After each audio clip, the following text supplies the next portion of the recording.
kozonga wa na ministre de la Justice na mikolo ezali koya akozala na occasion ya kolimbola moment akosamba ekokoma. Donc awa il ne faut pas considérer qu'on va sacrifier la justice au profit de la paix. La justice fait partie des piliers ceux qui tolingi tozala na kimia. Police na biso e bandako sala na ba conditions musala ya malamu te. Na ndenge etali ba bureau na bango. Toye ko présenter na niveau ya Assemblée nationale loi ya programmation ya police. Vous allez na budget assez consistant au etali construction na réhabilitation ya ba infrastructure à police. Avec budget wana na kanisi inquiétude et kozala lisusu te nécessité ya kopé sa police na biso ba moyen nyoso pour musala et salama dans les meilleures conditions. Ezala ba souciat, ezala mobilité na bango, ezala équipement, ezala armement.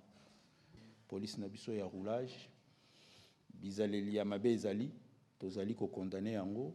Nos jeunes gens sont peut-être débordants avec leur énergie, mais il faudrait à vous, autorités du pays, de les canaliser. La criminalité à Boma, oui, il y a la problématique d'une certaine loisivité dans laquelle se retrouve une certaine catégorie de la jeunesse congolaise. Nous menons de fortes opérations contre la criminalité dans la ville de Kinshasa. Ces groupes-là dont je parlais tout à l'heure, de ces bandes organisées de criminels, ont pour stratégie de quitter la ville de Kinshasa pour échapper à la répression policière. Et elles vont dans deux directions. Soit vers la province du Congo central, soit vers le Kwilu ou le Kwango. Nous avons envoyé le commissaire général de la police nationale congolaise en mission pour inspection au niveau interne de la police. Écoutez, il y a l'honorable Martin Fayoulou qui s'est exprimé à propos. L'initiative du président Mbeki, on n'en accordera pas plus d'attention de toute évidence. Nous savons quelles sont ses positions, il les a exprimées publiquement. Mais je voudrais ici rappeler que pour les anciens présidents, il existe une loi. Il existe une loi qui précise des devoirs, qui précise des obligations. Vous, comme professionnels de médias, regardez cette loi, ce qu'elle dit, regardez les agissements de l'ancien président et faites-vous votre propre opinion sur la responsabilité des uns et des autres. Alors, concernant le gouverneur, je ne saurais pas vous dire quand est-ce il pourra rentrer dans la ville de Lubumbashi. C'est un dossier qui est en pleine instruction. Il faut laisser les services appropriés poursuivre et finaliser l'instruction. Monsieur Kabila, ancien président de la République démocratique du Congo, ne peut pas se permettre aujourd'hui de dire que Kinshasa ne favorise pas le dialogue pendant que lui, ancien président de cette République, bénéficiant d'une loi qui lui donne des privilèges, pas des moindres, mais aussi des obligations, a pris les armes contre la République. Qui est la personne qui est derrière cette crise? Quel rôle joue M. Kabila dans cette crise? Il en est le chef de guerre. Alors vous ne pouvez pas prendre les armes pour réclamer un dialogue. Vous ne pouvez pas tuer des milliers, faire déplacer des millions de Congolais, les faire vivre pendant plus de 3 ans autour de la ville de Goma, dans des conditions... Je ne sais pas si vous avez oublié ce qui s'est passé ces 3 dernières années, où les territoires de Nyiragongo, Rutshuru, Masisi se sont vidés pendant plus de 2 ans, où les territoires de Masisi et de Rutshuru n'ont pas connu les élections de 2023, à la suite de l'action de M. Kabila, ancien président de la République, qui a été élu dans ce pays, qui a bénéficié du suffrage de ce pays à plus de 2 reprises. Il a décidé de prendre les armes pour tuer les Congolais. Et il ose parler de dialogue. Ça, c'est se moquer de ce peuple et de cette nation. J'adresse mes préoccupations au VPM de l'Intérieur. Première préoccupation, dans votre introduction, vous avez annoncé que les dialogues se poursuivent à Doha. On aimerait savoir, est-ce que cette fois-ci, Kinshasa est disposé à mettre en œuvre les mesures de confiance? Parce que du côté M23, on nous accuse d'être à la base du blocage. Ils sont même partis plus loin pour dire que tant qu'il y a blocage, il y aura dialogue, mais sans l'actuel chef de l'État, le président Félix Tshisekedi. Deuxième préoccupation, où en sommes-nous avec le processus de désactivation des différents sites Tata Raphaël et autres, au porte-parole du gouvernement? Où en sommes-nous avec la mise en œuvre de l'accord de Washington 2 mois après? À quand l'opération contre les FDLR, la levée des mesures défensives contre le Rwanda? Parce que lorsque nous regardons le chronogramme, plusieurs échéances tendent vers leur expiration. Donc, peut-on qualifier cet accord de mort-né? Merci. Alors, je réagirai après les réponses du vice-premier ministre. Alors, le dialogue de Doha se poursuit, ou le processus de Doha se poursuit. La médiation, il y a 2 semaines, si je ne me trompe pas, avait envoyé un draft du document de travail sur l'accord de paix. Les experts du gouvernement s'y sont rendus dans les 2 jours qui ont suivi. Et depuis lors, sont dans des échanges avec la médiation et la délégation AFC M23. Effectivement, les échanges avaient débuté sur le point de la déclaration des principes qui concernait les mesures de confiance sur la problématique des prisonniers. À ce sujet, je peux vous informer que déjà dans la déclaration de principe, il avait été identifié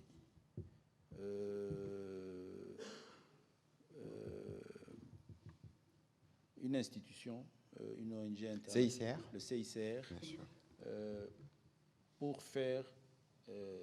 pour diriger ou gérer ces opérations parce qu'elle en est spécialisée et reconnue mondialement. Donc sur cette question-là, le CICR est déjà en contact avec les différentes parties et à son niveau aussi en interne, des travaux sont en train d'être faits.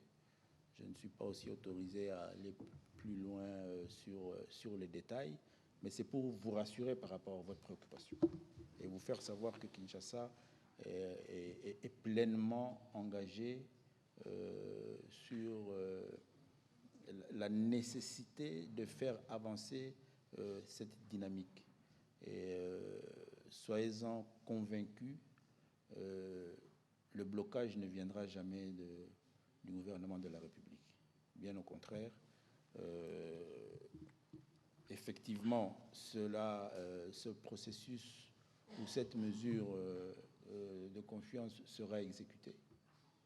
Mais ce n'est pas la première fois que cet exercice se fait, peut-être pas dans ce cadre-là de détention, mais nous avons eu à le faire avec nos compatriotes, nos vaillants militaires et policiers qui étaient abrités et pris en charge par la MONUSCO, dans les installations de la MONUSCO dans la ville de Goma. Ça a été fait. Donc nous allons le refaire et rassurer les uns et les autres que nous sommes engagés en train de travailler pour résoudre ce principe-là qui va nécessairement satisfaire les uns et les autres. Monsieur le vice-premier ministre, vous allez peut-être continuer là-dessus, mais je voudrais relire ce qui est écrit dans l'accord de principe sur ces chapitres de mesures de confiance. Il est dit « Les parties s'engagent à instaurer les conditions nécessaires à l'application effective de ces mesures, notamment la mise en place avec la facilitation du Comité international de la Croix-Rouge et dans le cadre de la loi congolaise d'un mécanisme permettant l'organisation de la libération des prisonniers ou détenus d'intérêt détenus par l'une ou l'autre partie. On dit Croix-Rouge, on parle de la loi congolaise. Le vice-premier ministre est avocat, c'est un ensemble sûrement des processus qui doivent être pris en compte avant de procéder à une quelconque libération. Effectivement. Donc ici, il faut aussi arriver à intégrer que nous sommes un État, nous sommes un gouvernement. Donc les questions de liberté, de détention sont fonction des textes légaux et des institutions qui s'en occupent. Nous avons un pouvoir judiciaire et actuellement, c'est un travail de fond qui est en train d'être fait par les experts de ces différentes institutions pour donner une réponse à la procédure qui va être mise en œuvre pour arriver à l'exécution de cette question. C'est peut-être facile à comprendre différemment. De l'autre côté, ils sont dans un état de rébellion. Il n'y a pas de texte, il n'y a pas d'institution. Donc peut-être que c'est un individu, c'est l'ancien président Joseph Kabila qui décide et qui dicte. C'est différent ici. Donc c'est ce qui fait que il faut donner le temps aux institutions de réagir positivement à tous ces préalables.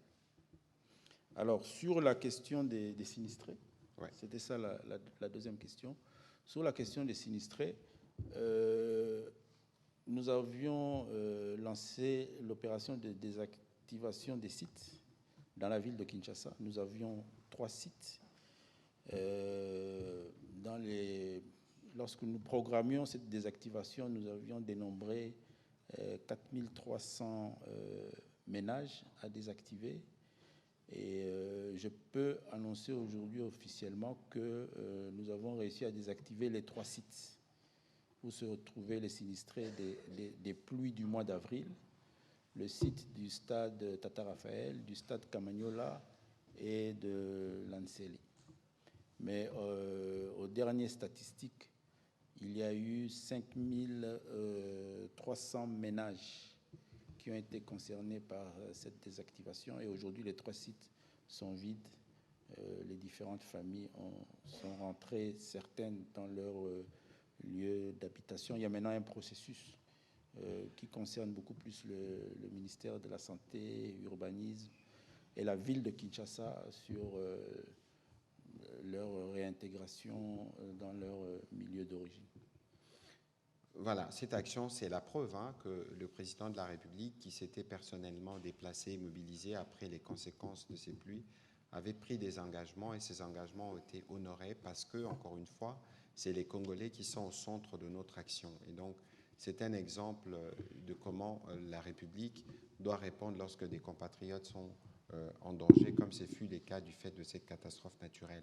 Alors, à votre question sur l'accord de Washington, comme je le disais tout à l'heure, l'accord de Washington ne peut pas pleinement produire ses effets si on n'a pas fini des discussions à Doha.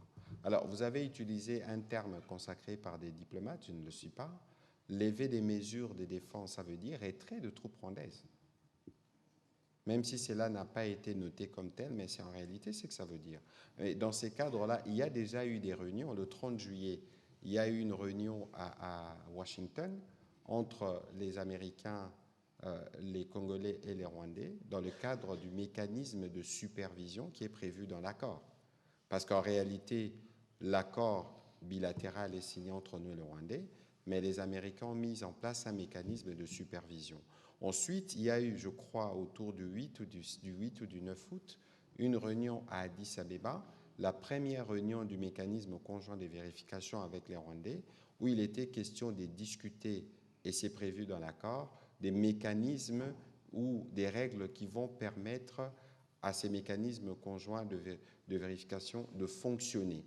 Il y a eu déjà donc des réunions qui illustrent qu'il y a évidemment des pas qui sont faits vers l'application de l'accord, mais c'était un accord qui a été obtenu, on sait dans quel contexte cela a été obtenu, mais nous savons aussi que ceux qui sont en face n'ont pas toujours la volonté d'aller vers la paix, sinon on serait déjà arrivé là. Mais ici, il faut considérer que nous faisons de progrès, peut-être pas suivant le calendrier qui a été convenu, parce qu'il y a d'autres contraintes qui sont prises en compte, mais je crois que globalement, Pour ce qui concerne l'accord de Washington, les rendez-vous pris de la commission de supervision, le rendez-vous pris pour le comité, les CIR, le cadre d'intégration économique régionale, ou encore la réunion de mécanismes, les premières réunions ont déjà été tenues, ce qui est la preuve que nous allons dans la bonne direction. Mais que par la suite, peut-être que le vice-premier ministre pourra rebondir dessus, mais lorsqu'on parle par exemple de retrait, mais il ne faut pas oublier que les M23, c'est une brigade de l'armée rwandaise qui combat en RDC. Donc, est-ce qu'on peut parler de retrait de troupes rwandaises, même si le ministre des Réseaux sociaux va bondir sur le sujet pour essayer de faire la démarcation, mais militairement, tous les rapports l'attestent que les M23 n'opèrent que parce qu'il y a des renseignements rwandais, parce qu'il y a des munitions qui viennent du Rwanda, parce qu'il y a des plans opérationnels qui viennent du Rwanda. Et donc, dans un processus de retrait, évidemment qu'il y aura sûrement de points d'interaction, parce qu'il s'agit en réalité de la même armée. Et donc, voilà un peu ce que je peux dire à ces propos. Les processus, il n'est pas du tout mort, il continue, et on attendra de voir ce que Doha va donner pour être sûr que sur le plan diplomatique, nous avons l'attelage qu'il faut, les accords qu'il faut, voir comment on l'implémente avec des responsables des actions qui sont bien désignés. Merci beaucoup, Excellence, pour la parole. Monsieur le vice-premier ministre, ministre de l'Intérieur, pouvons-nous dire que le Congo, la RDC, n'a pas encore résolu son problème d'identification? Puisque, il y a quelques mois, sinon l'année dernière, il y avait le processus d'obtention de la carte d'identité qui s'est brusquement arrêté. Et aujourd'hui, vous venez de le relever, qu'il y a un problème d'identification dans le mouvement migratoire entre provinces et même avec nos pays voisins. Est-ce que ce problème peut être une fois résolu? Qu'est-ce qui bloque jusqu'à ce jour, puisqu'on ne sait pas identifier qui est congolais, qui ne l'est pas? Et dans vos mots introductifs, vous avez même soulevé le problème qu'il y a sur ce clivage ethnique, notamment les Banyamulenge qui se disent qu'ils sont marginalisés. On ne sait même pas se dire, sont-ils de Congolais? Ne sont-ils pas de Congolais? C'est ça, en fait, le problème. Merci. Et je peux m'arrêter là. Voilà, merci. Bon, parce que vous parlez d'identification, ce dont je peux vous rassurer, c'est que la République démocratique du Congo, à travers son gouvernement, est pleinement engagée dans un processus d'identification de la population. Il y a eu des initiatives sur lesquelles le ministère, à travers l'ONIP, continue à faire avancer ce projet-là. Et il faut arriver à différencier la délivrance de la carte d'identité et l'identification de nos populations. Les Congolais sont connus. Je crois que vous êtes Congolais, je suis Congolais, et nous savons que nous sommes Congolais. Donc, il ne faut pas créer une confusion sur cette question-là. Nous avons plusieurs groupes ethniques et le groupe ethnique Banyamulenge est connu et est congolais. Il ne faut pas en créer une confusion. Ça, c'est la propagande de M. Kagame qui veut en faire son fonds de commerce pour sa criminalité en République démocratique du Congo. Maintenant, en termes d'identification, je peux peut-être vous informer qu'il y a un bon nombre de programmes d'identification des personnes physiques vivant sur le territoire de la République démocratique du Congo. Mais le travail que nous sommes en train de faire au niveau du gouvernement, c'est de créer un cadre de coordination de tous ces programmes, parce qu'au ministère de la Santé, par exemple, il y a une identification qui est en cours depuis un certain temps. Au ministère de l'EPST, nos élèves sont sont dans un processus quotidien d'identification. Et il y a des données au niveau de ce ministère-là. L'armée identifie, la police identifie, et ainsi de suite. Et nous créons cette coordination-là pour une meilleure gestion des différentes données, et cela va faciliter l'institution légalement habilitée, l'ONIP, pour finaliser son processus de mise en place du fichier d'identification de la population, qui va amener à la délivrance des numéros d'identification qui nous concernent tout un chacun ici, et puis après à la délivrance de la carte d'identité que nous sommes en train de finaliser pour bientôt. Alors, je crois que... Oui, allez-y. Est-ce que cette base de données est interrogeable? C'est-à-dire que si aujourd'hui... Interrogeable par qui? En tout cas, je sais que c'est une base de données qui est d'abord qui doit être sécurisée. Ah, oui. Si les différents services peuvent interroger cette base de données, c'est-à-dire la police peut facilement, pour retracer, exemple, un criminel, interroger, je dis, la police de Mbandaka peut-elle interroger la base de données de Kinshasa pour un mouvement migratoire qui a eu lieu sur un groupe de gens qui sont arrivés à Mbandaka et que la police veut identifier ces personnes? Est-ce que cette police peut interroger cette base de données et avoir les réponses? Merci. Lorsque nous avions débuté ou lancé les activités sur la lutte contre la criminalité avec l'opération Ndobossi, vous avez bon souvenir, je crois qu'il y a des archives ici. Je vous avais fait état au niveau de la police nationale congolaise d'un fichier sur la criminalité en République démocratique du Congo. Et ça, il existe. Et il est bien constitué avec des données extrêmement riches. Et je peux vous dire que c'est ce fichier-là qui a permis à aujourd'hui la police nationale congolaise, à travers ses différents services, puisse mettre la main sur différents criminels et réduire sensiblement. C'était l'année passée.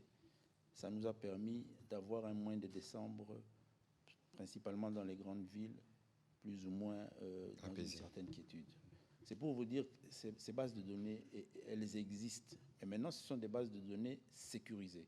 C'est-à-dire que ce n'est pas tout le monde, ce n'est pas n'importe quelle administration qui a droit à avoir des données de ces bases, de ces éléments-là. Parce que même vous-même, vous n'accepterez pas que tous les éléments qui concernent votre identification soient mis à la disposition de n'importe quelle administration. C'est géré, et la loi le prévoit, c'est principalement l'ONIP qui en a la gestion et qui donne ou qui donnera à chacune des administrations les éléments dont elle a besoin. Mais en matière de criminalité, au niveau de la police, je peux vous rassurer que les éléments sont là. Une base de données est bien constituée et c'est ce qui permet à ce qu'on sait facilement identifier ces criminels. Ils sont connus, on connaît non seulement leurs habitudes, mais leur lieu d'influence. Voilà, donc au-delà de ce que le vice-premier ministre a dit, on aura peut-être l'occasion de revenir, mais je voudrais attirer votre attention sur la dangerosité de l'introduction de votre question lorsque vous parlez de marginalisation de population banyamulenge. Parce que dans les obsèques qui ont eu lieu hier, le colonel qui a été élevé au titre posthume de général Zaché Rugabisha était un officier. On ne l'a pas identifié comme un Munyamulenge, mais il sortait de cette ethnie. Vous avez vu les honneurs qui lui ont été rendus le même jour qu'un gouverneur, un lieutenant général. Ça veut tout dire de la considération que la République accorde à ceux qui choisissent de mourir pour la patrie. Ici, lorsqu'on le regarde comme de patriotes. On ne le regarde pas parce que tel vient d'une telle communauté ou de telle autre. Et si vous suivez tous les jours à la télévision nationale, le président de la République donne pour exemple, justement, parce que si vous en parlez, c'est parce qu'il y a un narratif développé par le président rwandais qui vise à stigmatiser cette communauté. Le 13 août dernier, moi qui vous parle, j'ai représenté les gouvernements à la célébration, à la commémoration du massacre de Gatumba. Et je pense que régulièrement, dans Congolais Téléma, nos compatriotes ici, issus de cette communauté, prennent régulièrement parole. C'est pour vous dire qu'au niveau du gouvernement, nous ne faisons pas des distinctions. C'est pour vous dire aussi qu'il faut faire attention sur la dangerosité de ces discours, parce que s'il faut rentrer dans la comptabilité, vous allez voir qu'il y a eu un vice-président ici de cette communauté. On a un ministre d'État ici de cette communauté. On a des députés issus de cette communauté, des vaillants militaires. Et donc, il faut faire attention pour ne pas prêter les flancs au discours de haine supposé qu'on nous prête. Dans un pays où nous avons 450 ethnies, le vice-premier ministre a été, lui, au centre de la réconciliation entre Mbole et l'Angola. Dans la périphérie de Kinshasa, nous avons un conflit autour de Mobondo, des Batéké, des Bayaka. Et donc, lorsque nous parlons de ces conflits, pourquoi on ne vient pas dire « Ah, on a marginalisé tel ou tel autre ». Donc, ce vocabulaire-là, il est dangereux. C'est justement ce qui permet à l'ennemi de penser ou de trouver une porte d'entrée pour une communauté qui est en réalité victime. Parce qu'aujourd'hui, si certains compatriotes peuvent avoir des appréhensions sur nos compatriotes Banyamulenge, c'est justement parce qu'il y a un président d'un pays voisin, dans son dessein de s'aimer les malheurs et la désolation, se présente comme un défenseur d'une communauté congolaise. Alors, s'il faut compter toutes les communautés que nous avons dans la sous-région, on aura 9 agressions, entre guillemets, si c'est président de l'Angola, du Gabon, parce qu'il y a des Batéké là-bas aussi, ou des Bakongo avec le Congo-Brazzaville, s'évertue à se comporter comme le président rwandais. Peut-être que le VPM pourra nous dire un mot plus tard. Vous avez vu qu'il a reçu le haut-commissaire pour les réfugiés ici, parce que sur la question du discours de haine, sur la question des réfugiés, sur la question de la présence des FDLR, ce sont les 3 causes de la guerre. Et depuis le début, nous attelons à détricoter ces discours mensongers. Je pense que ces rappels étaient importants parce que vous êtes ceux qui nous accompagnent dans notre stratégie sur le front médiatique. Il faut bien qu'on fasse attention avec certains mots. Merci. 2 petites questions au VPM de l'Intérieur. Monsieur le vice-premier ministre, le ministre de la Communication vient de l'aborder. Lutte contre la criminalité. À la porte d'entrée de Kinshasa, dans la commune de Maluku, effectivement, il y a l'activisme de Mobondo. Et qui ont changé de mode opératoire maintenant. Ils sont en train de dévaliser les paisibles citoyens qui voyagent, qui sont en train de partir vers Kikwit, vers Kenge. Ils sont menacés. Alors, si on doit se rendre compte qu'il y a une grande conférence qui a été organisée pour mettre fin à ce banditisme de Mobondo, et aujourd'hui, les résultats ne sont pas probants, alors la question est toute simple aujourd'hui. Qu'est-ce qui se passe? Pourquoi on n'arrive pas à maîtriser cette milice Mobondo définitivement, puisque là, Kinshasa est en train peut-être de souffrir ou va souffrir dans les jours à venir. La deuxième question, c'est en rapport avec les échauffourées entre les Wazalendo et les FRDC dans le Sud Kivu, vous avez appris. Et pourtant, les deux doivent avoir comme ennemi commun, ils sont là au front pour lutter contre un seul ennemi, mais ils commencent à se rentrer dedans. Alors vous, en tant que patron de l'Intérieur, quelle est la lecture que vous en faites et surtout, quelle peut être la solution par rapport à cette situation? Au ministre de la Communication, je reviens sur la question du dialogue. Le chef de l'État, dans son adresse, a dit dialogue, oui, sous son initiative, mais non avec les Congolais inféodés au dictat des pays étrangers. Au même moment, à Doha, vous l'avez dit, les négociations ont lieu entre le gouvernement et le M23, qui est justement l'émanation d'un pays étranger. Alors, c'est une contradiction ou quoi, puisque ça fait débat dans la cité. Aidez-nous à avoir la bonne intelligence par rapport à ça. Il y a eu, à quel niveau il y a jonction? Est-ce qu'on peut continuer Doha? Est-ce qu'on peut arrêter? Quelle est l'intelligence par rapport à ça? D'accord, j'aurai l'occasion de revenir dessus. Monsieur le vice-premier ministre, pour les questions qui vous étaient destinées. Merci. Alors, les Mobondo, dans la partie est de la ville de Kinshasa, il y a eu une conférence il y a quelque temps sur le sujet. J'aimerais ici souligner le fait que, je l'ai dit d'ailleurs tout à l'heure concernant la guerre que nous vivons dans la partie est de la République, mais c'est aussi valable pour les conflits internes ou intercommunautaires. Et cela est clairement repris dans la politique nationale des règlements des conflits. La paix est un processus qui se construit dans le temps. Et dans ce processus de paix, il faut beaucoup plus être non seulement confiant, positif, mais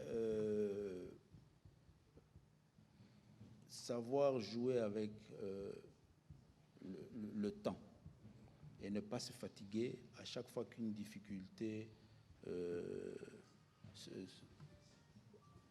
apparaît à vous dans ce projet de construction de la paix. Donc, on ne se fatiguera jamais d'organiser des rencontres, des réunions, des conférences, des conciliabules pour rapprocher nos concitoyens et les rappeler au bon vivre ensemble.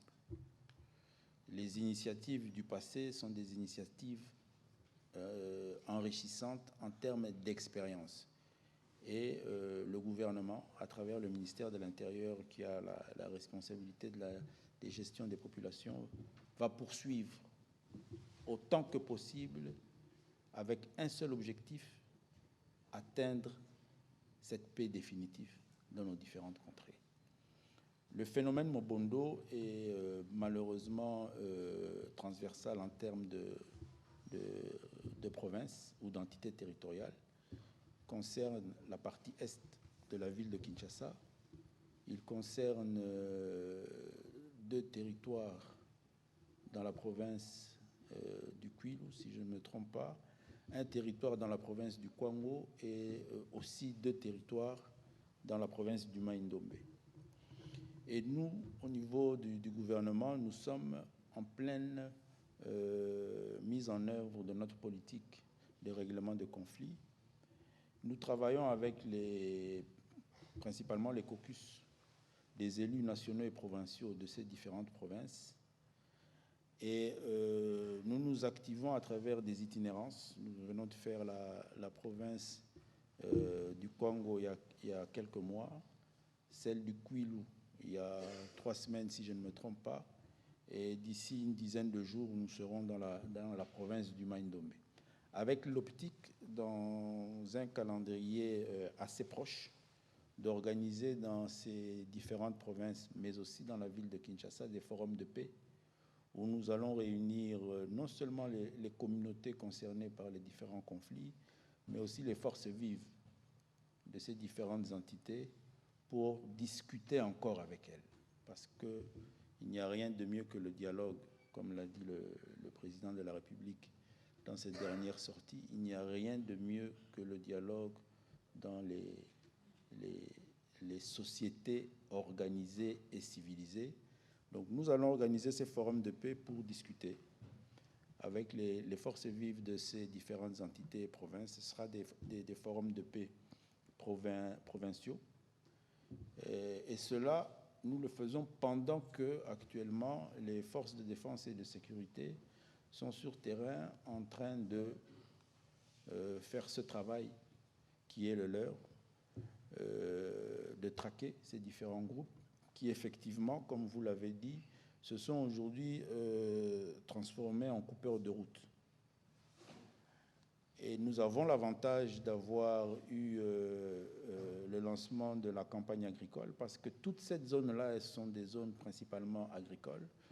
Le chef de l'État a lancé la semaine passée la campagne agricole dans une partie de ces zones concernées par le phénomène Mobondo, parce qu'effectivement, il y a cette jeunesse, ces forces, ces énergies-là qu'il faut arriver à capitaliser dans le bon sens, à les retirer dans la criminalité pour qu'elles soient des énergies productives. Et nous allons nous appuyer sur tout cela avec des différents mécanismes et systèmes mis en place pour régler cette difficulté-là. Donc ici, en résumé, je voudrais vous dire qu'il ne faut pas se fatiguer. Bien au contraire, il faut nous encourager mutuellement à convaincre les différentes personnes et organisations concernées par cette problématique-là. Je peux vous rassurer que les dernières activités qui ont eu lieu sur cette question-là ont déjà démontré qu'au niveau des communautés, Yaka,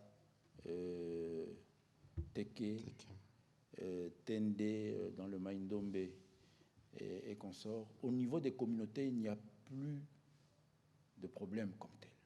Nous avons maintenant affaire à des groupuscules qui s'organisent en coupeurs de route, en banditisme. Bien sûr. Et comme je l'ai dit, les forces de défense et de sécurité sont en train de s'en occuper. Et nous allons venir après, à travers nos activités dénommées Forum de paix, pour consolider cette paix-là et la mise en œuvre, parce qu'il y aura différents programmes de réinsertion des populations qui se sont déplacées. Dernièrement, je me suis retrouvé au Congo d'en face, où j'ai dû aller rendre visite à nos compatriotes qui sont réfugiés à l'extérieur parce qu'il y a des déplacés internes ici en République démocratique du Congo, mais nous avons des concitoyens qui ont quitté le territoire national pour fuir ces violences-là et qui se retrouvent dans le pays d'en face. Et c'est tout cela que nous sommes en train de programmer, leur retour à eux aussi, leur réinsertion dans leur village d'origine. Et il ne faut jamais se fatiguer dans de telles initiatives parce que la paix, elle se construit dans le temps. Alors, concernant Uvira, effectivement, nous sommes préoccupés par la situation qui s'y vit et c'est une situation qui a un volet sécuritaire assez particulier que je ne saurais pas trop détailler ici, mais vous êtes une chaîne nationale, la RTNC, je crois qu'on est suivi. Je pourrais rassurer les populations que le gouvernement est pleinement préoccupé par cette situation et que nous sommes en train de travailler avec non seulement le commandement général des FARDC, mais aussi le gouvernorat de la province et les différentes forces vives de cette ville martyre d'Uvira, pour que la quiétude revienne dans un temps assez court. Alors, concernant la question que vous avez posée au porte-parole du gouvernement sur Doha, lorsque le président de la République parle du dialogue des Congolais qui ne sont pas téléguidés par des forces étrangères, mais c'est tout à fait logique. Et c'est comme je l'ai dit, la paix est un processus, et nous sommes dans un processus, Doha est un processus. Il va falloir que pour qu'on dialogue bien, et nécessairement c'est un dialogue qui pourra s'organiser ici à Kinshasa, je ne crois pas que quelqu'un parmi nous ici puisse concevoir que nous allons dialoguer avec des gens qui vont quitter là où ils sont, Kalachnikov, mitraillettes en main, avec des poignards dégoulinant du sang des Congolais pour entrer ici à Kinshasa, dialoguer avec nous sur la paix. Cela est impossible. Le dialogue se fera lorsqu'ils auront abandonné tout ce qui les lie à la souffrance et au mal du peuple congolais. La souffrance et le mal du peuple congolais, c'est leur dépendance de cette puissance étrangère qui veut le malheur du Congo, et c'est logique. Voilà, avant de faire un tout petit commentaire sur ce que le vice-premier ministre vient de dire, je voudrais qu'on réécoute le président de la République à ces sujets. Je suis un homme de dialogue et depuis toujours, Je suis issu d'ailleurs d'une culture politique basée sur un combat politique qui prônait le dialogue. Et donc, je me suis toujours servi de cet instrument qu'est le dialogue pour rassembler, réunir et orienter les décisions de toutes nos résolutions. Et cela ne va pas changer. Voilà pourquoi toujours, comme l'a dit le secrétaire permanent, je ne me laisserai pas distraire par des initiatives prises ci ou là.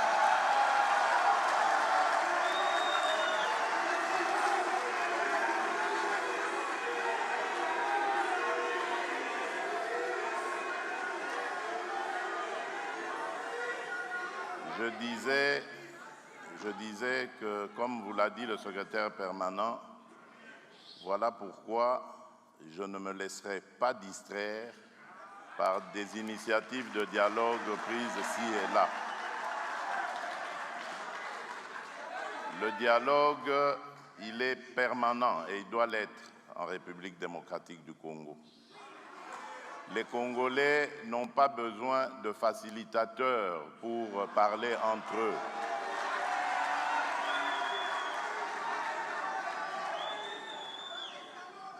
Les Congolais n'ont pas besoin de prendre des armes pour s'opposer les uns aux autres pour terminer par le dialogue.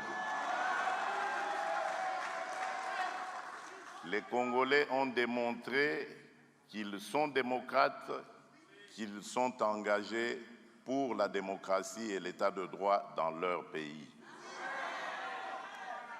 Et si tous les Congolais se mettaient dans cette dynamique, nous n'aurions plus de guerre, nous n'aurions plus des compatriotes qui vont se soumettre à la volonté de certains voisins pour faire du mal à leurs propres frères et sœurs.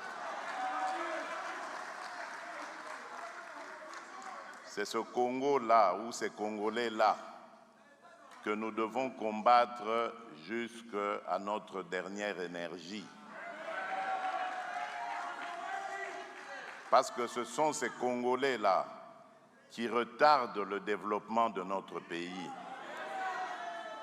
Ce sont ces Congolais-là qui favorisent les pillages de nos ressources naturelles, des ressources qui auraient pu contribuer davantage aux efforts que nous faisons pour redorer le blason de notre économie. Voilà pourquoi je dis dialogue, oui, mais dialogue avec les Congolais qui veulent reconstruire leur pays, le sortir de la crise, et non les Congolais qui sont inféodés au diktat des pays voisins.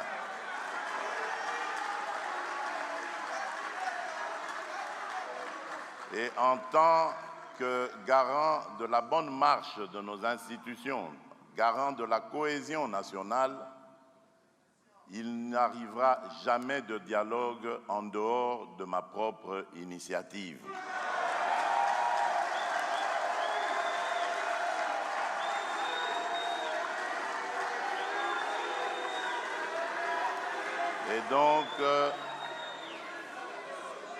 Et donc, toutes ces bonnes volontés qui s'évertuent à vouloir nous aider à parler entre Congolais, c'est bien, merci pour ça, mais je crois qu'elles ont d'autres chats à fouetter.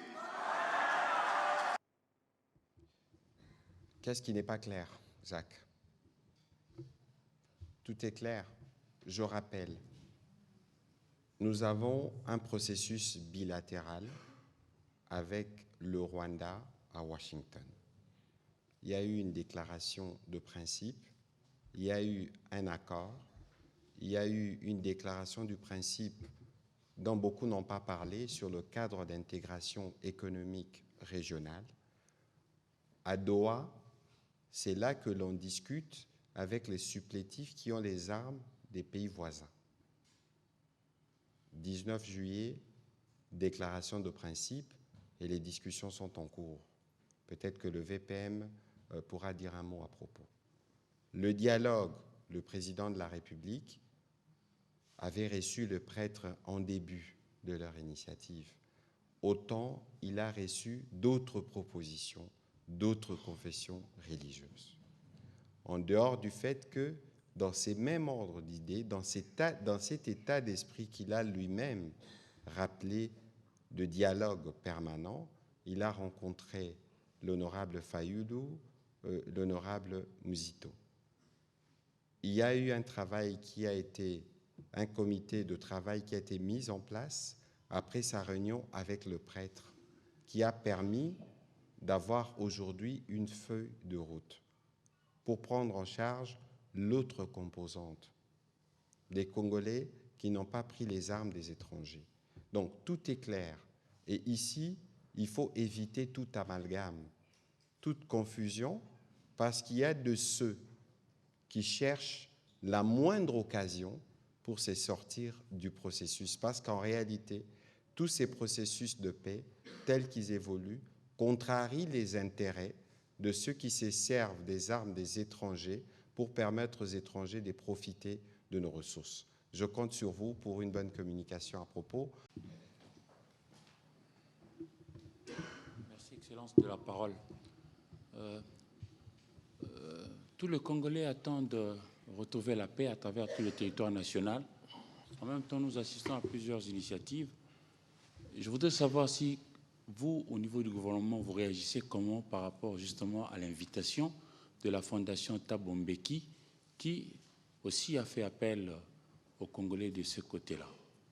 C'est la première question, et particulièrement pour le vice-premier ministre, ministre en charge de l'Intérieur, Sécurité, Décentralisation, Affaires coutumières. Boma, dans le Congo central, connaît de plus en plus de vagues qui se soulèvent par rapport à la criminalité urbaine, alors que votre gouvernement a quand même réussi à faire un certain nombre de choses au niveau de Kanyama-Kasese. L'exemple avec le général Kassongo Kabwik, avec le service national, je crois. Ça porte de fruits. Pourquoi ne pas multiplier ça au travers du territoire national? Parce qu'on dit en français, si l'oisiveté est la mère de crime, les défauts de l'esprit en est le père.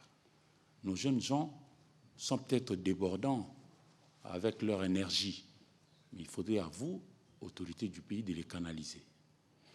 Merci. Voilà, sur la première question, je crois que le président de la République lui-même s'est exprimé à ces sujets. Nous avons eu, nous, l'occasion de le dire très vite. Mais si vous suivez le président de la République à l'occasion de son adresse à l'Union sacrée, il a dit, d'abord il a rappelé l'importance du processus de Washington et des Doha. Le vice-premier ministre pourra peut-être dire un mot parce qu'il est parmi ceux qui supervisent notre équipe qui est sur place. Ensuite, au plan interne, il a dit que c'est lui les garants et que c'est le seul à prendre l'initiative pour une quelconque forme de dialogue. Et je pense que de ces points de vue, bien au-delà de consultations nationales qu'il avait initiées, souvenez-vous de ce qu'il disait aux députés de l'Union sacrée le 22 février 2025, qu'il était ouvert. Et je pense que dans cet ordre, il avait reçu la délégation SNC-Senko. Et si vous regardez aujourd'hui, il y a eu une grosse évolution. Ce qui était au départ des initiatives portées par les catholiques et les protestants, portées par la société, par les églises évangéliques, notamment autour de l'évêque Ejiba, ont été réunies. Une feuille de route a été présentée.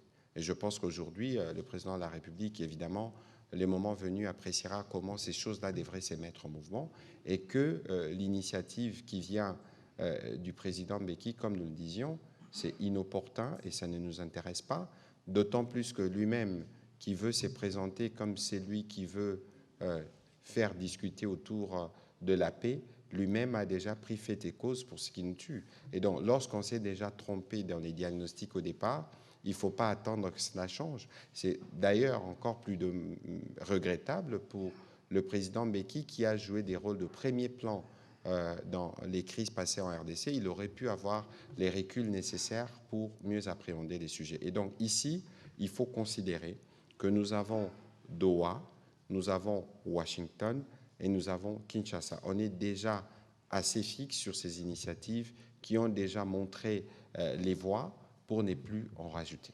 Donc voilà la précision qu'il faut apporter et que le président de la République lui-même a eu l'occasion d'être assez détaillé sur le sujet. Il faut le comprendre dans son esprit et tel qu'il a exprimé parce que c'est conforme à tout ce qu'il défend depuis le premier jour. Monsieur le vice-premier ministre.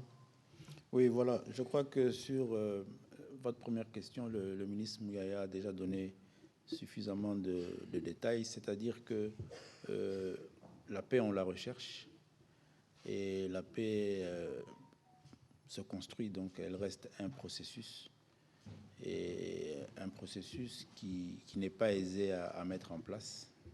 Donc il faut s'y concentrer et nous, on ne va pas se disperser pour donner la paix à nos populations. On a déjà deux processus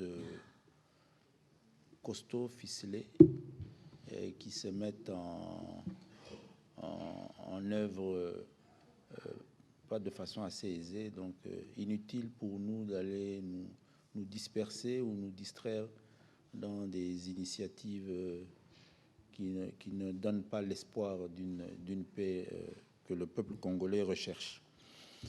Concernant la criminalité à Boma, oui, il y a la problématique d'une certaine loisivité dans laquelle se retrouve une certaine catégorie de la jeunesse congolaise. Mais il faut aussi intégrer le fait que Boma se trouve dans une situation géographique qui l'expose aussi non seulement à la criminalité transfrontalière, mais aussi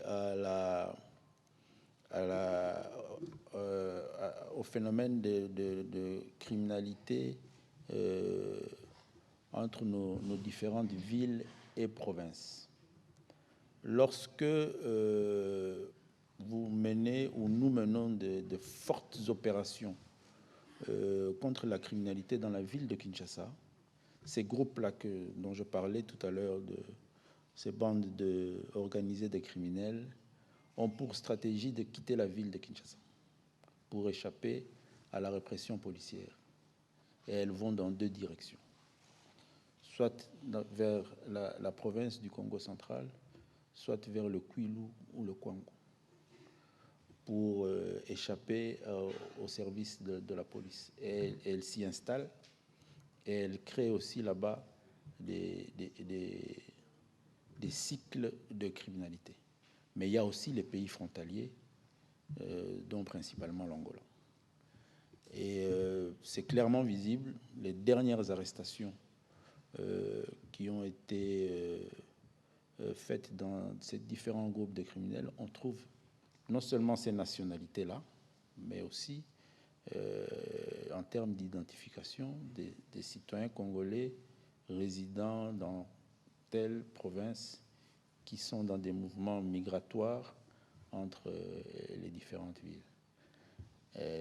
Depuis ce qu'on a connu dans la ville de Boma dernièrement, des événements regrettables, nous avons envoyé le commissaire général de la police nationale congolaise en mission pour inspection au niveau interne de la police. Il y séjourne jusqu'à présent, je crois qu'il va rentrer dans les 48 heures. Nous attendons son rapport pour nous permettre de prendre des dispositions aussi au niveau interne de la police, pour permettre à ce que nous puissions corriger en interne et donner aux villes de la province du Congo central un commandement plus rassurant qui va mieux sécuriser nos populations et nous éviter de nous retrouver dans les situations dans lesquelles nous sommes retrouvés ce jour-là et permettre une meilleure répression de tous ces mouvements migratoires de la criminalité qui sévit dans la sous-région. Et je crois que ça va aider, mais l'idée de voir le service national prendre de l'ampleur dans nos différentes provinces, c'est un projet du président de la République et il y tient beaucoup et il en a fait un service rattaché à son cabinet pour pouvoir suivre et faire en sorte à ce que ce service se déploie. Il est en train de se déployer dans les différentes provinces. Et je crois que en termes d'encadrement de notre jeunesse, ça donne déjà des fruits et ça va continuer. Merci beaucoup, Monsieur le porte-parole, pour la parole. D'abord, les deux petites questions au vice-premier ministre et ministre en charge de l'Intérieur. Je voudrais parler de la situation de la province du Haut-Katanga. Première question, qui dirige à ce jour la mairie de Lubumbashi? Qui est maire de Lubumbashi? Parce qu'il y a peut-être une confusion, si pas de la part de l'opinion, mais on dirait qu'il y a un problème de lecture et de compréhension de texte. Ensuite, pour son gouverneur, le gouverneur Kiaboula, que l'on a vu au 2e congrès de l'Union sacrée, aux côtés des membres de l'Union sacrée, à quand son retour à Lubumbashi? Deux petites questions au porte-parole du gouvernement. Je vais dire peut-être une question. C'est vrai que le président de la République a été un peu plus clair dans son discours, mais permettez-moi quand même de vous poser cette question sur la dernière tribune publiée par, on va dire, l'ancien président de la République, qui pense que c'est Kinshasa qui ne favorise pas une réconciliation nationale. Dans quel ordre vous placez cette accusation, on va dire, portée contre le régime de Kinshasa, et aussi la question des opposants qui répondent favorablement à l'appel de Thabo Mbeki en Afrique du Sud? N'est-ce pas une méthode ou une façon de crédibiliser ce processus? Écoutez, il y a l'honorable Martin Fayulu qui s'est exprimé à propos. Pour ce qui nous concerne et pour des raisons qu'on a bien avancées, nous estimons que c'est une initiative qui est inopportune. Quelle est la force des résolutions qui sortiront de là, de cette réunion? Ça ne se décrète pas sur une réunion de cette nature, ne se décrète pas ou ne s'annonce pas tel que fait sur les réseaux sociaux, parce qu'il fallait préalablement prendre des dispositions. De toute évidence, nous avons un schéma qui est clair. Je l'ai rappelé tout à l'heure, nous sommes déjà engagés sur ces schémas qui donnent des résultats au plan diplomatique, tout au moins sur papier, et nous attendons de voir, parce que Washington ne peut pas produire pleinement ses effets si nous ne terminons pas Doha. Donc nous sommes dans des processus qui se complètent et sur lesquels nous nous focalisons. Pour ce qui concerne l'initiative du président Mbeki, on n'en accordera pas plus d'attention. De toute évidence, nous savons quelles sont ses positions, il les a exprimées publiquement.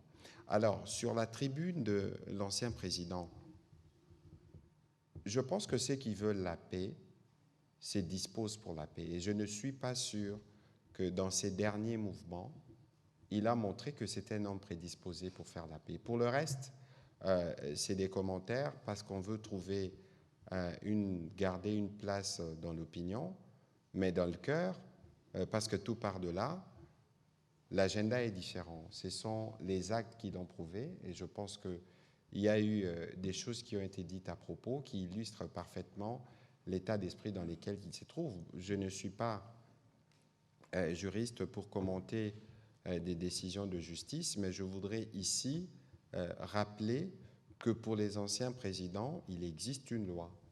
Il existe une loi qui précise des devoirs, qui précise des obligations. Vous, comme professionnels de médias, regardez cette loi, ce qu'elle dit, regardez les agissements de l'ancien président et faites-vous votre propre opinion sur la responsabilité des uns et des autres. Voilà. Monsieur le vice-premier ministre. Oui. Alors, le maire de la ville de Lubumbashi.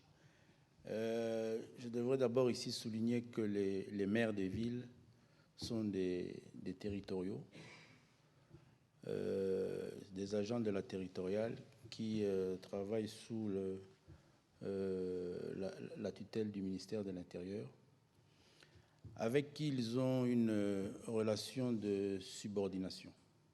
C'est pour ça même que, même lorsqu'ils sont nommés par ordonnance présidentielle, ils sont notifiés par le ministère de l'Intérieur, le ministre de l'Intérieur.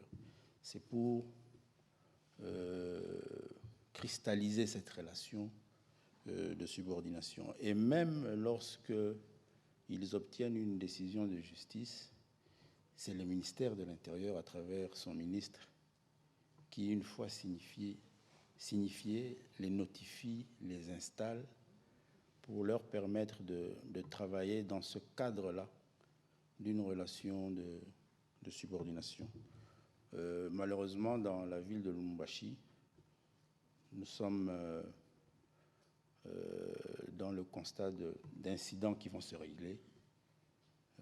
Et ce sont malheureusement encore des incidents d'insubordination, mais ça va se régler. Il y a un maire, M. Patrick, qui gère la ville. Et soyez rassurés, je rassure les Louchois que ces incidents vont trouver un règlement dans les jours qui viennent, et la quiétude va reprendre la ville. Il n'y a pas à s'affoler sur cela. C'est peut-être des manques d'expérience qui font qu'on en arrive à ce type de situation-là. Alors, concernant le gouverneur, je ne saurais pas vous dire quand est-ce qu'il pourra rentrer dans la ville de Lubumbashi. C'est un dossier qui est en pleine instruction. Il faut laisser les services appropriés poursuivre et finaliser l'instruction. Moi-même, à mon niveau, j'attends encore les différents rapports. Et puis, les décisions seront prises. Donc, il n'y a pas aussi à s'affoler. Il n'y a pas péril en demeure. C'est des responsabilités, autant d'être gouverneur que d'avoir la gestion aussi de la territoriale. Donc, il s'est passé des faits et les services sont en train d'instruire. Tout ça pour sécuriser nos populations, qui nous fait confiance et à qui on donne la responsabilité aux uns et aux autres de gérer. Donc, il n'y a pas à s'inquiéter. Mais je voulais aussi rebondir sur les questions que vous avez posées au porte-parole du gouvernement. Je crois que la presse, même si elle aime être au milieu du village, mais il faut arriver aussi à faire ce métier de la façon la plus objective possible. Monsieur Kabila, ancien président de la République démocratique du Congo, ne peut pas se permettre aujourd'hui de dire que Kinshasa ne favorise pas le dialogue, pendant que lui, ancien président de cette République, bénéficiant d'une loi qui lui donne des privilèges, pas des moindres, mais aussi des obligations, a pris les armes contre la République. Et ça, ce n'est plus un débat. Il n'y a pas de débat à faire là-dessus. Toute personne sérieuse, avisée, qui suit la crise sécuritaire que vit et subit le peuple congolais, toute personne qui cherche et qui recherche les informations sur cette crise connaît et sait qui est la personne qui est derrière cette crise, quel rôle joue M. Kabila dans cette crise. Il en est le chef de guerre.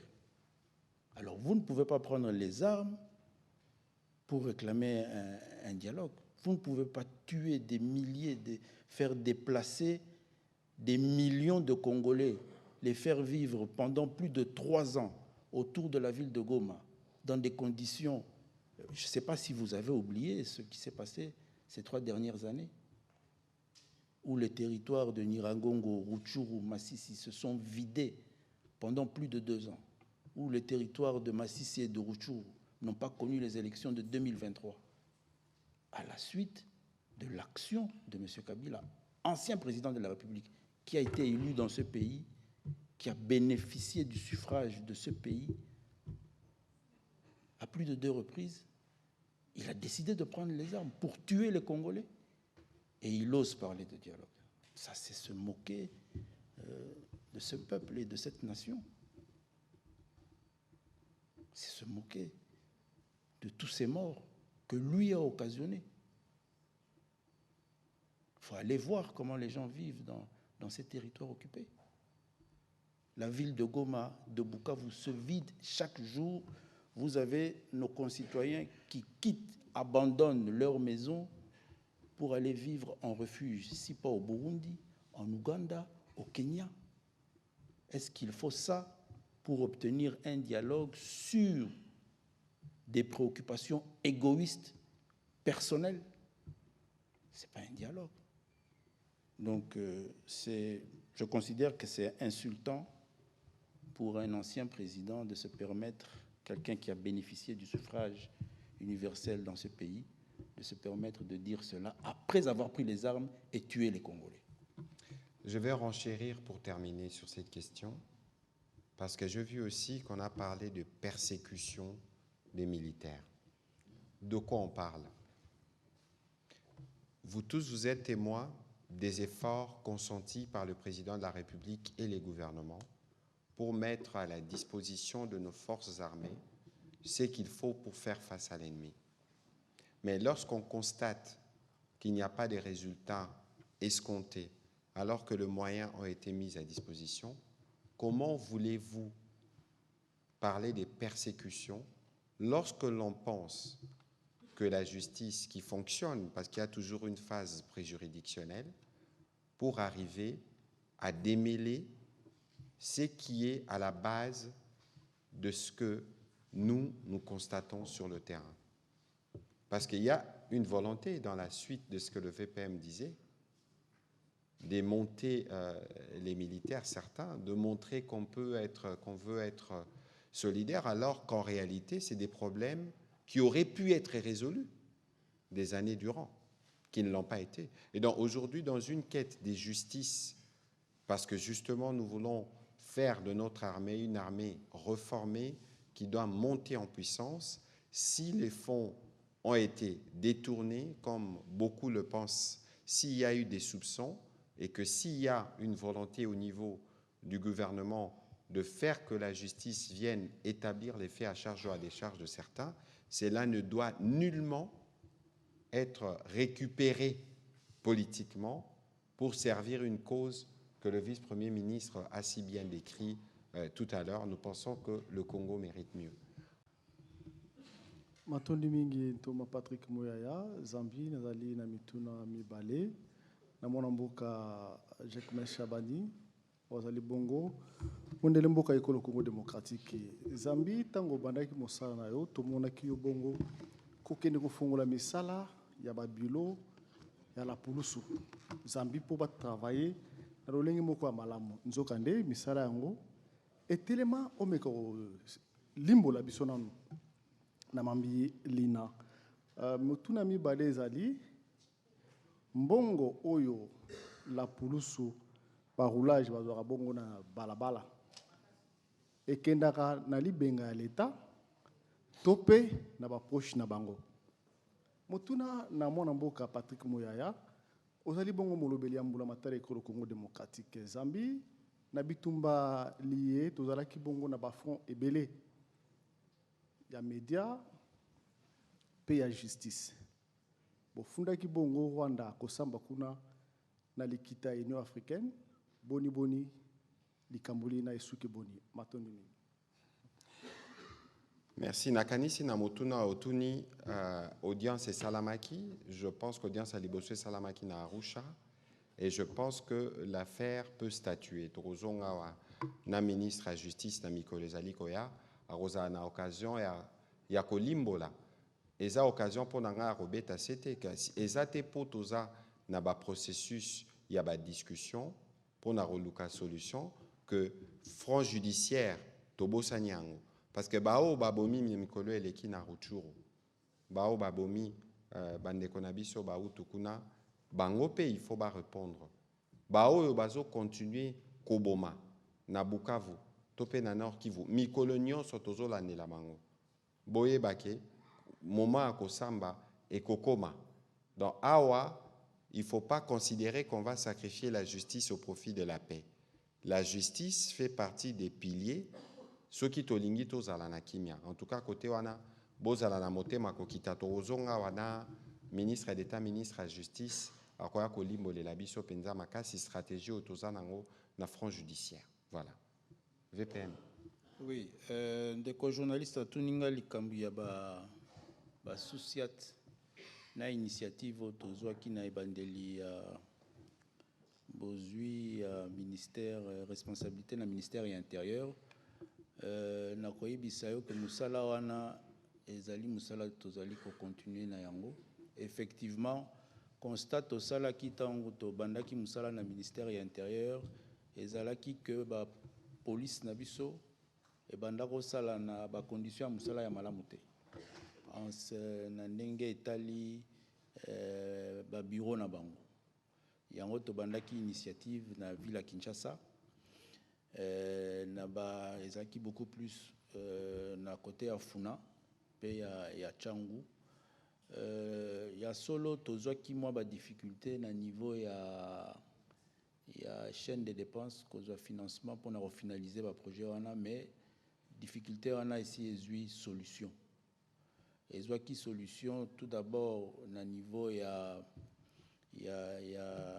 pa ministère au Italie chaîne de dépenses budget na finance, mais par la suite toye ko présenter na niveau ya Assemblée nationale loi ya programmation ya police où ezali ko s'étaler sur les 5 prochaines années. Et na kati ya loi ya programmation ya police tozali na budget assez consistant au etali construction na réhabilitation ya ba infrastructure à police. Yango avec budget wana nakanisi inquiétude et kozala lisusu te. D'ailleurs lobby toza na réunion na vice premier ministre ya budget pour la commission budgétaire tokoka ko se rassurer que ba budget nyonso wana oyo biso tosengaki pona ko matisa niveau ya police na biso et kozala mise à disposition ya ministère poto sala musala na biso. Donc après nakanisi bandeko ya Kinsuka ba ye komona biso to lancer pe côté wana réhabilitation ya ba associat mususu. C'est pour dire que ezali volonté ya chef de l'État pe ya gouvernement ya République na biso nécessité ya kopesa police na biso ba moyens nyonso pour musala et salama dans les meilleures conditions.